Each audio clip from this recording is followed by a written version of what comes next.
রহিম। আজ আমরা সম্প্রতি প্রকাশিত 2024-25 অর্থ বছরের বাজেট পর্যালোচনা নিয়ে আলোচনা করি। আমরা জানি গণপ্রজাতন্ত্রী বাংলাদেশ সরকারের অর্থ বিভাগের মনিটরিং সেল প্রতি বছর বাজেট প্রণয়নের সামগ্রিক দায়িত্ব পালন করে থাকে। এবছরও মনিটরিং সেল 49টি আর্থিক রাষ্ট্রায়ত্ত প্রতিষ্ঠানের 2024-25 অর্থ বছরের বাজেট প্রাক্কলন সহ 2023-24 অর্থ বছরের সংশোধিত বাজেট বিবরণী প্রকাশ করেছে। সংস্থাসমূহকে 7টা ক্যাটাগরিতে ভাগ করা হয়েছে। সেগুলো হলো শিল্প, বিদ্যুৎ, গ্যাস ও পানি, পরিবহন ও যোগাযোগ, বাণিজ্য, কৃষি ও মৎস্য, নির্মাণ এবং সেবা। এই 7টা শ্রেণীতে ভাগ করে বাজেটের কাজগুলো করা হয়েছে। আমরা জানি জাতির পিতা বঙ্গবন্ধু শেখ মুজিবুর রহমানের দীর্ঘদিনের স্বপ্ন ছিল অর্থনৈতিক ও সামাজিক ন্যায় বিচার সমন্বিতকরণের মাধ্যমে দারিদ্র্যমুক্ত সমাজ প্রতিষ্ঠা করা। এই স্বপ্ন বাস্তবায়নে বর্তমান সরকার বিদ্যুৎ ও জ্বালানি খাতের উন্নয়নকে সর্বোচ্চ গুরুত্ব প্রদান করছে। শেখ হাসিনার উদ্যোগ ঘরে ঘরে বিদ্যুৎ অঙ্গীকার বাস্তবায়নে 2041 সালের মধ্যে বিদ্যুৎ উৎপাদন ক্ষমতা 60,000 মেগাওয়াটে উন্নতিকরণের মহাপরিকল্পনা গ্রহণ করা হয়েছে।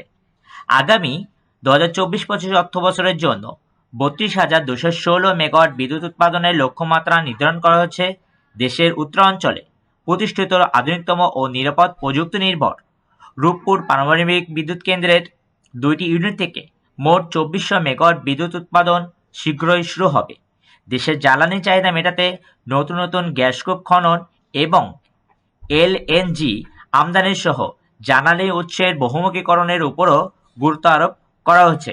আমরা দেখছি পরিবহন ও যোগাযোগ খাতের উন্নয়ন ও সংস্কারে সরকার বিভিন্ন কাজ করছে। যেমন রাজধানীর প্রধান সড়কে যানজট নিরসনের জন্য উত্তরা থেকে মতিঝিল রুটে জাপানের কারিগরি সহায়তা স্থাপনের মাধ্যমে দেশের প্রথম মেট্রো রেল এবং এই রুটের সম্প্রসারণ সহ আরও 5টা রুটে মেট্রো রেল স্থাপনের কাজ চলমান আছে।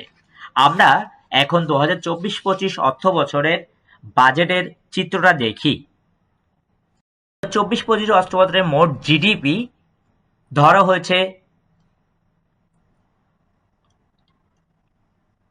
55,97,414 কোটি টাকা। আর 2024-25 অর্থ বছরের বাজেট যেটা আমরা বলি বাজেট বলতে সবসময় ব্যয়ের দিকটা, কারণ ব্যক্তি আয় অনুসারে ব্যয় করে আর রাষ্ট্র ব্যয়টা অনুসারে আয় করে। সেজন্য সরকার প্রথমে ব্যয় নির্ধারণ করে থাকে। 2024-25 অর্থ বছরের সরকারের ব্যয়ের পরিমাণ হলো 7,97,000 কোটি টাকা, যা মোট জিডিপি 14.2%। এবং সরকার তার আয়টা নির্ধারণ করেছে রাজস্ব খাতে 5,41,000 কোটি টাকা এবং বৈদেশিক সাহায্যে 4,400 কোটি টাকা। এখানে কর রাজস্বের মধ্যে আছে এনবিআর ট্যাক্স রেভিনিউ এবং নন এনবিআর ট্যাক্স রেভিনিউ এবং নন ট্যাক্স রেভিনিউ। এ বিষয় নিয়ে একটু পরে আলোচনা করব।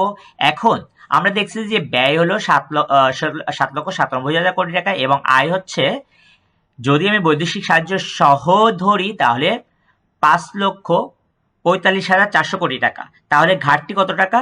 ঘাটতি হলো ব্যয় থেকে আয়টা বাদ দিলে দেখা যাবে 2,51,400 কোটি টাকা, যদি আমি রাজস্ব সহ সাহায্য বাদ দিই। আর রাজস্ব বৈদেশিক সাহায্য সহ যদি যোগ করি ধরি তাহলে ঘাটতি হবে 2,56,000 কোটি টাকা, যা আমার মোট জিডিপির 4.6%। যদি আমি বৈদেশিক সাহায্য ধরে করি তাহলে 4.6%, আর বৈদেশিক সাহায্য বাদ দিয়ে যদি ধরি তাহলে 4.5%। যেটা কথা বলছিলাম যে আয়, সরকার তার আয়টা কর রাজস্ব, এই কর রাজস্ব হতে পারে এনবিআর কর এবং নন এনবিআর করের মাধ্যমে, যেটা হবে 4,95,000 কোটি টাকা এবং কর বহির্ভূত রাজস্ব থেকে আসবে 46,000 কোটি টাকা। আমাদের এখন প্রশ্ন হতে পারে কর রাজস্ব আর কর বহির্ভূত রাজস্ব কি? কর রাজস্বের মধ্যে থাকে আয়কর, মূল্য সংযোজন কর, আমদানি শুল্ক, আবগারি শুল্ক, সম্পর্ক শুল্ক, অন্যান্য কর ও শুল্ক, মাদক শুল্ক, যানবাহন কর, ভূমি রাজস্ব, নন জুডিশিয়াল স্ট্যাম্প।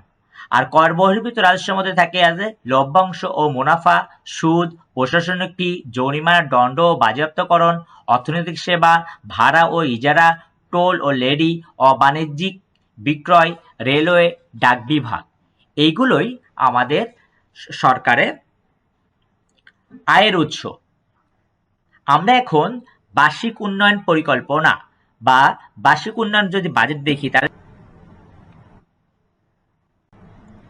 যে সরকার টোটাল বার্ষিক উন্নয়ন কর্মসূচিতে মোট বরাদ্দ রাখছে 2,78,288.9 কোটি টাকা, যেখানে স্ব অর্থায়ন প্রকল্পে সংস্থা নিজস্ব তহবিল অর্থাৎ বিভিন্ন সংস্থা তার নিজস্ব অর্থায়নের মাধ্যমে 11,985.05 কোটি টাকা করতে পারবে, এবং ইসিএ অর্থাৎ এক্সপোর্ট ক্রেডিট এজেন্সি এবং বিল্ডার্স ফাইন্যান্সিয়াল সমর্থিত অর্থায়ন এর মাধ্যমে 1303.85 কোটি টাকা তারা ব্যয় করতে পারবে।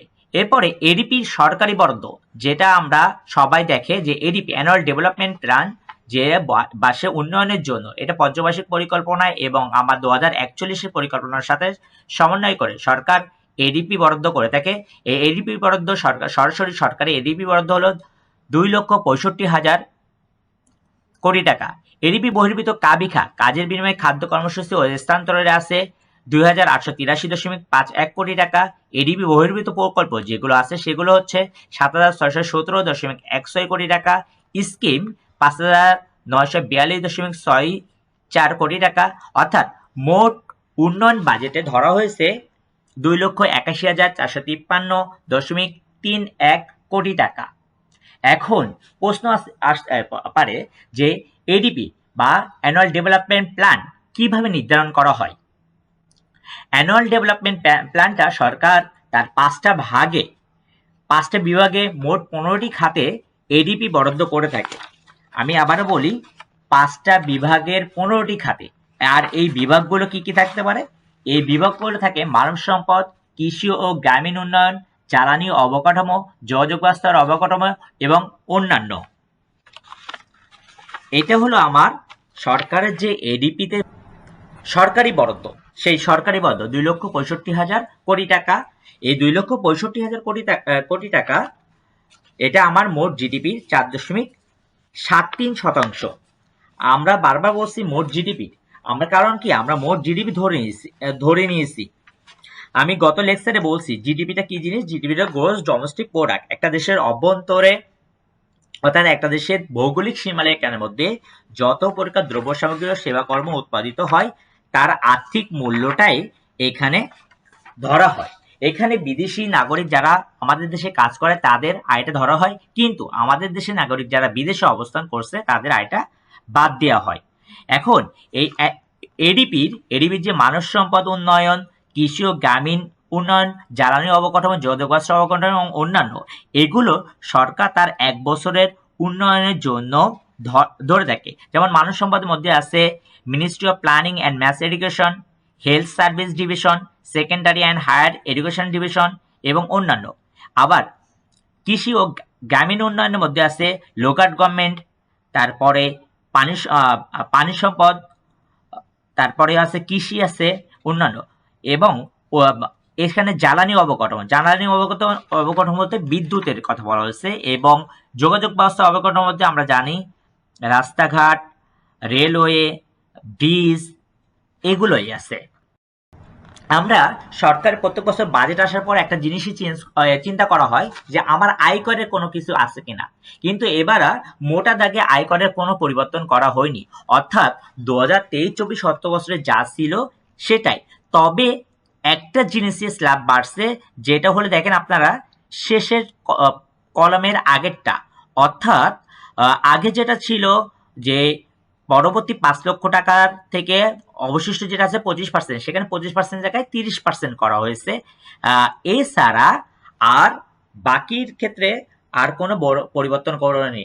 অর্থাৎ একজন পুরুষের 3.5 লক্ষ টাকা থাকলে তাকে কর দিতে হবে, 3.5 লক্ষ টাকার উপরে থাকলে 3.5 লক্ষ টাকা অর্থাৎ 3,50,001 টাকা যদি থাকে তাহলে পুরুষের ক্ষেত্রে দিতে হবে, আর মহিলাদের ক্ষেত্রে 4 লক্ষ টাকা। এছাড়া অন্যান্যদের ক্ষেত্রে একটা স্ল্যাব দেওয়া আছে। এখানে পুরুষের স্ল্যাবটাই তুলে ধরা হয়েছে। আমরা আসি আরো একটা জিনিসে, যেটাতে আমরা সবসময় আগ্রহ থাকে, কোন কোন জিনিসের দাম বাড়বে। আসলে দাম বৃদ্ধি পায় মূলত যে সকল জিনিসের উপর সরকার ট্যারিফ বা শুল্ক আরোপ করে, বা দেশের জিনিসের উপর যে সকল জিনিসের উপর সরকার ট্যাক্স অথবা ভ্যাটের পরিমাণ বাড়িয়ে দেয়। যেমন দেশি ফ্রিজ, এসি। আবার সিগারেট হলো স্বাস্থ্যের জন্য ক্ষতিকর, সেজন্য সরকার জনসচেতনতা বাড়ানোর জন্য প্রতি বছরই সিগারেটের উপরে কম বেশি আরোপ করে থাকে, যাতে আমরা তামাক মুক্ত সমাজ বা তামাক মুক্ত দেশ গঠন করতে পারি। এটা হলো এই বাড়ানোর একটা কৌশল। এরপরে আমরা মোটরসাইকেল, বিদেশি পানির ফিল্টার, বৈদ্যুতিক বাতি, আমসত্ত্ব, ফলের রস, আইসক্রিম, মুঠোফোনের কথা বলা ও সিম, বিদেশি মাছ, পানীয়, চিকিৎসা ব্যয়, বিনোদন সেবা, ইঞ্জিন অয়েল, ইট এবং বিদেশি সুইচ সকেটের যন্ত্রাংশের উপরে মূল্য বৃদ্ধির প্রস্তাব করা হয়েছে। কারণ এই বলা হচ্ছে যে এই সুইচ সকেট আমাদের দেশে খুব ভালোভাবে করতে পারে। এখন লুব্রিকেটিভ বা আসল জিনিসটা হলো কোন জিনিসের তার দাম কমবে। এখন দাম কমার ক্ষেত্রে বলা হয়েছে যে যদি আমার ট্যারিফটা যদি কমানো হয় তাহলে অটোমেটিকভাবে আমার দাম কমে যায়। এখন ট্যারিফ কমানোর ক্ষেত্রে সিদ্ধান্ত নেওয়া হয়েছে ল্যাপটপের ক্ষেত্রে গুঁড়া দুধ, বিদেশি পোশাক, ডায়ালাইসিস সেবা, ডেঙ্গুর কিট, ক্যান্সারের ওষুধ, কাঁচামাল, শুকনা ফল, মাশরুম, চা, গ্রিন টি, কফি ইত্যাদির ক্ষেত্রে আমাদের যে ট্যারিফ আছে সেই ট্যারিফটা কমানোর সিদ্ধান্ত গ্রহণ করা হয়েছে। এটা হলো মোটা দাগে আমাদের বাজেটের বিষয়। আশা করি নিয়ে কোনো প্রশ্ন থাকলে কমেন্টসে জানাবেন, আমরা পরবর্তীতে আলোচনা করার চেষ্টা করব। আমাদের লক্ষ্য হলো এই বাজেটে প্রবৃদ্ধি ধরা হয়েছে। এই বাজেট শেষে আমরা বলা হয়েছে যে আমরা ভালো ধরনের একটা প্রবৃদ্ধি অর্জন করতে পারবো। আজ এই পর্যন্তই। সবাই ভালো থাকেন, সুস্থ থাকেন। আল্লাহ হাফেজ।